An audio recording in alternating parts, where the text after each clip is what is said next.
सियावर रामचंद्र की जय। मेरे प्यारे देशवासियों, राम राम। जीवन के कुछ क्षण ईश्वरीय आशीर्वाद की वजह से ही यथार्थ में बदलते हैं। आज हम सभी भारतीयों के लिए, दुनिया भर में फैले राम भक्तों के लिए ऐसा ही पवित्र अवसर है। हर तरफ प्रभु श्री राम की भक्ति का अद्भुत वातावरण, चारों दिशाओं में राम नाम की धुन, राम भजनों की अद्भुत सौंदर्य माधुरी। हर किसी को इंतजार है 22 जनवरी का, उस ऐतिहासिक पवित्र पल का। और अब अयोध्या में रामलला की प्राण प्रतिष्ठा में केवल 11 दिन ही बचे हैं। मेरा सौभाग्य है कि मुझे भी इस पुण्य अवसर का साक्षी बनने का अवसर मिल रहा है। ये मेरे लिए कल्पनातीत अनुभूतियों का समय है। मैं भावुक हूँ, भाव विह्वल हूँ। मैं पहली बार जीवन में इस तरह के मनोभाव से गुजर रहा हूँ। मैं एक अलग ही भाव भक्ति की अनुभूति कर रहा हूँ। मेरे अंतर मन की ये भाव यात्रा मेरे लिए अभिव्यक्ति का नहीं, अनुभूति का अवसर है। चाहते हुए भी मैं इसकी गहनता, व्यापकता और तीव्रता को शब्दों में बांध नहीं पा रहा हूं। आप भी भली भांति मेरी स्थिति समझ सकते हैं। जिस स्वप्न को अनेकों पीढ़ियों ने वर्षों तक एक संकल्प की तरह अपने हृदय में जिया, मुझे उसकी सिद्धि के समय उपस्थित होने का सौभाग्य मिला है। प्रभु ने मुझे सभी भारतवासियों का प्रतिनिधित्व करने का निमित्त बनाया है। निमित्त मात्रम भव सव्यसाचिन। ये एक बहुत बड़ी जिम्मेदारी है। जैसा हमारे शास्त्रों में भी कहा गया है, हमें ईश्वर के यज्ञ के लिए, आराधना के लिए स्वयं में भी दैवीय चेतना जागृत करनी होती है। इसके लिए शास्त्रों में व्रत और कठोर नियम बताए गए हैं, जिन्हें प्राण प्रतिष्ठा से पहले पालन करना होता है। इसलिए आध्यात्मिक यात्रा की कुछ तपस्वी आत्माओं और महापुरुषों से मुझे जो मार्गदर्शन मिला, उन्होंने जो यम नियम सुझाए हैं, उसके अनुसार मैं आज से 11 दिन का विशेष अनुष्ठान आरंभ कर रहा हूं। इस पवित्र अवसर पर मैं परमात्मा के श्री चरणों में प्रार्थना करता हूं, ऋषियों, मुनियों, तपस्वियों का पुण्य स्मरण करता हूं और जनता जनार्दन, जो ईश्वर का रूप है, उनसे प्रार्थना करता हूं कि आप मुझे आशीर्वाद दें, ताकि मन से, वचन से, कर्म से मेरी तरफ से कोई कमी ना रहे। साथियों, मेरा ये सौभाग्य है कि 11 दिन के अपने अनुष्ठान का आरंभ मैं नासिक धाम पंचवटी से कर रहा हूं। पंचवटी वो पावन धरा है जहां प्रभु श्री राम ने काफी समय बिताया था। और आज मेरे लिए एक सुखद संयोग ये भी है कि आज स्वामी विवेकानंद जी की जन्म जयंती है। ये स्वामी विवेकानंद जी ही तो थे जिन्होंने हजारों वर्षों से आक्रांतित भारत की आत्मा को झकझोरा था।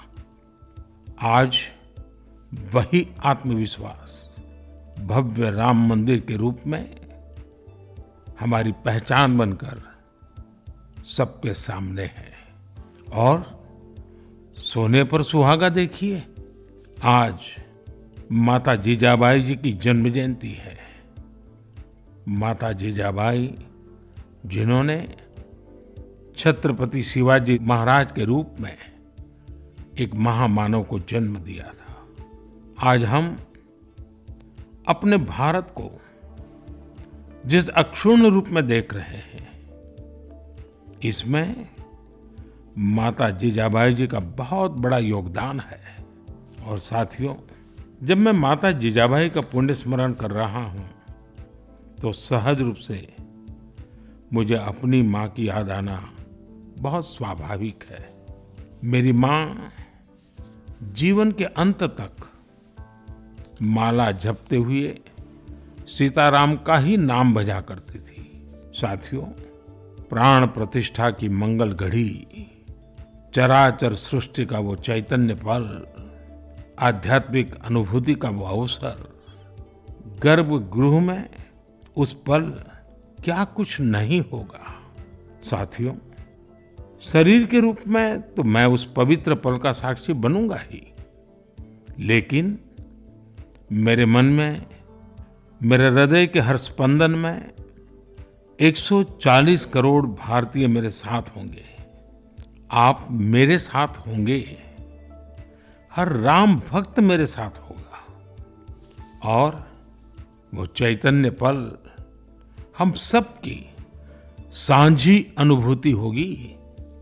मैं अपने साथ राम मंदिर के लिए अपने जीवन को समर्पित करने वाले अनगिनत व्यक्तित्वों की प्रेरणा लेकर जाऊंगा।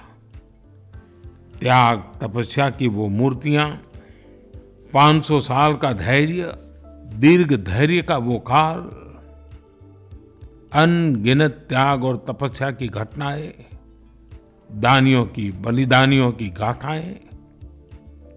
कितने ही लोग हैं जिनके नाम तक कोई नहीं जानता, लेकिन जिनके जीवन का एकमात्र ध्येय रहा है भव्य राम मंदिर का निर्माण।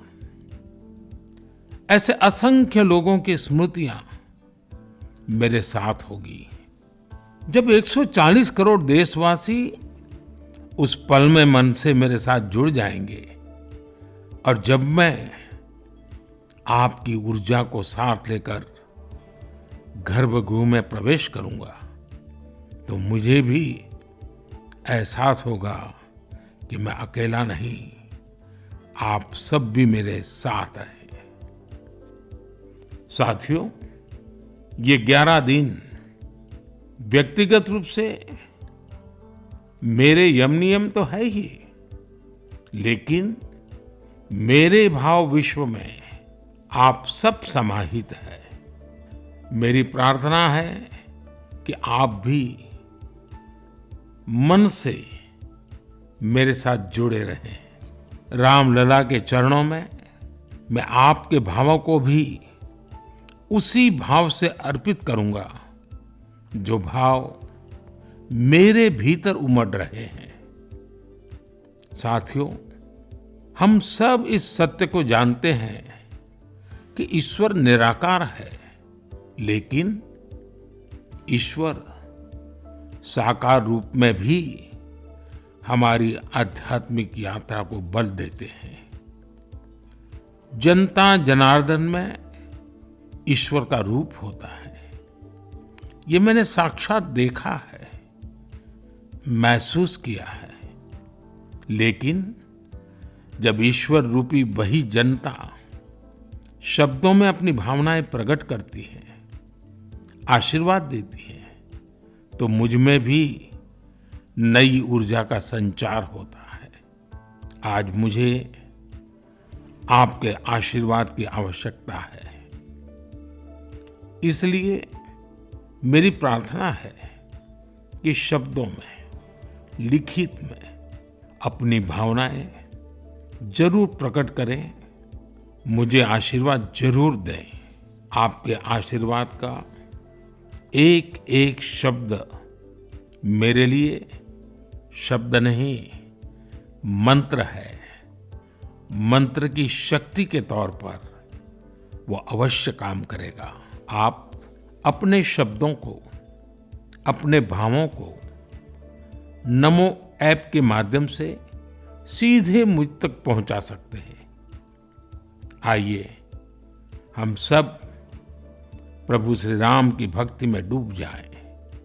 इसी भाव के साथ आप सभी राम भक्तों को कोटि कोटि नमन। जय सिया राम, जय सिया राम, जय सिया राम।